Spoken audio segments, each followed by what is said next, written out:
What is going on, everyone? My name is Jared Haas, and no, there is no relation to Gene Haas of Stewart Haas Racing. Welcome into Frontstretch.com NASCAR Mailbox Edition after the dust settled at Bristol Dirt. Let's get into it. And now let me make sure point out the elephant in the room. Dirt track racing at Bristol. Understandably, I'm just glad it's in the rearview mirror. It's an experiment to try to get more fans. It seemed to help with 2 years ago, and the year ago, but this year hasn't really shown the fruits of labor. I don't think putting dirt on Bristol is going to bring back more fans. I mean, if you're going to have a dirt race, throw it on a dirt track. But I want to make sure I address this issue before I dive into those questions. And this next question comes from Supreme Baller. They asked, who are a couple drivers you think are next to punch their ticket in the NASCAR playoffs? Well, first and foremost, I'm going to look ahead on the schedule and see what's on the docket. And the first driver I see punching their ticket next is Alex Bowman. Bowman has won at Dover and Martinsville. So Hendrick Motorsports has been dominant this season. William Byron has multiple wins. Then Kyle Larson has punched his ticket to the playoffs. Alex Bowman should follow suit with a win of his own. Next up is Denny Hamlin, Joe Gibbs Racing driver and veteran, who most would have thought he would have punched his ticket first before Christopher Bell. Yet here we are, Christopher Bell winning on Bristol Dirt. So Denny Hamlin is also going to want to watch. He's performed well at Martinsville and other concrete tracks. But my next pick is actually going to be a little bit more of a track-focused. Talladega Superspeedway, kind of been more of a wild card of effects that there's been surprise winners there before. But I'm looking at one driver, one wearing a blue oval, Brad Keselowski, to lock himself into the playoffs.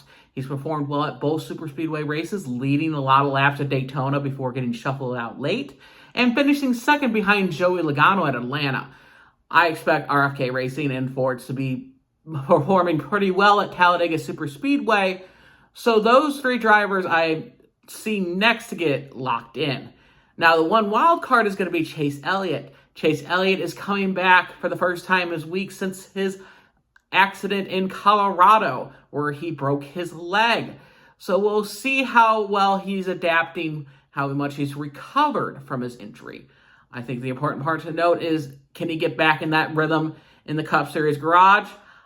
If he does, sooner rather than later, he's going to win. But I have to see first before I say he can absolutely punch his ticket in. But I'm not going to count out engine number 9 to win the season with Chase Elliott. It's an if not win with them, but the question is, how much is that leg is going to affect them inside the race car? And this next question comes from Marcus DeMonte. This person asks, hi, do you know what's wrong with legacy cars? Both cars are really bad compared to last year. Now, understandably, Legacy Motor Club had a new image change after bringing in Jimmy Johnson with Petty GMS forming together with the 7-time champion and another 7-time champion. But there hasn't really been an improvement on track, which is understandably. Part of it is bad luck. Seems like Noah Gragson gets involved in quite a bit of wrecks. He had it at Richmond, and he also had it at Bristol Dirt. Frustrating also, too, that they really hadn't had the speed, and they've noted that, too, of these cars aren't really as fast as the other cars as well. There hasn't really been a lot of change from Petty GMS to Legacy Motor Club, as much as you would think that's with the name change. But they're hoping to find speed in their cars and to have good lucks coming. Yes, both Eric Jones and Noah Gragson are down in average finishing comparison to last season. But I think it's just part of it is bad luck is dragging down their numbers. But again, it's speed and luck that's causing Legacy Motor Club to not really live too up to their expectations. They're hoping to gain speed, but we'll have to see in the coming weeks.